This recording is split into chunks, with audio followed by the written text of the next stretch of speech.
சரி. ஆண்டவர் உங்களோடு இருப்பாராக. இந்த அழகான காலை பொழுதிலே இந்த 2 நாட்களில் நாங்கள் எப்படியான ஒரு வாழ்க்கை வாழ வேண்டும் என்று சொல்லி நாங்கள் பார்க்கும் பொழுது, யோவான் 12ஆம் அதிகாரம் 24வது வசனத்தின் அடிப்படையிலே, கோதுமை மணியானது நிலத்தில் விழுந்து சாகாவிட்டால் அது தனித்திருக்கும், அது நிலத்தில் விழுந்து செத்தால் மாத்திரமே அது பலன் கொடுக்கும் என்று சொல்லி நாங்கள் பார்க்கிறோம். ஆகவே எனக்கு அருமையான தேவ பிள்ளைகளே, இந்த காலை வேளையிலே நாங்கள் ஒரு கோதுமை மணியைப் போல இந்த நிலத்திலே விழுந்து சாக அழைக்கப்படுகின்றோம். ஏழைகளுக்காக எங்களை ஒதுக்கும் பொழுது இந்த உலகத்திலே நாங்கள் பலன் கொடுக்க முடியும். இயேசுவானவர் அங்கே சிலுவை சாவை ஏற்கும் வரைக்கும் தன்னை வெறுமையாக வைத்திருந்தார் என்று சொல்லி நாங்கள் பார்க்கின்றோம்.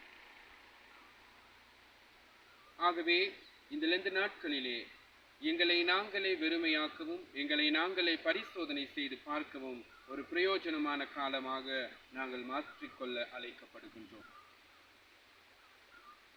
எங்களுக்கு ஒரு பிரயோஜனமான நாளாகவும் இந்த 2 நாட்களை நாங்கள் கொலப்படுத்திக் கொள்ள வேண்டும். ஏனென்றால் இந்த 2 நாட்கள் முடிந்தவுடனே நாங்கள் எங்களுடைய வேலைகள் என்று எங்களுடைய காரியத்திலே நாங்கள் ஈடுபட்டு விடுவோம். ஆகவே இந்த 40 நாட்களும் எங்களுக்கு கொடுக்கப்பட்டிருக்கின்றது.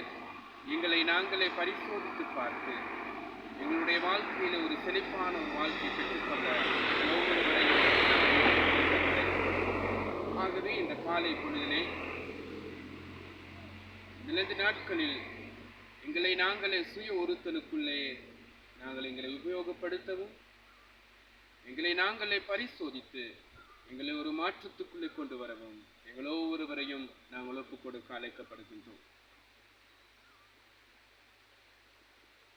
இந்த வார்த்தையை இந்த வாரம் முழுவதுமாக நாங்கள் தியானித்து கடவுளிடத்திலே எங்களை ஒப்புக் கொடுத்து புதிய சிருஷ்டிகளாய் நாங்கள் மாற அழைக்கப்படுகின்றோம்.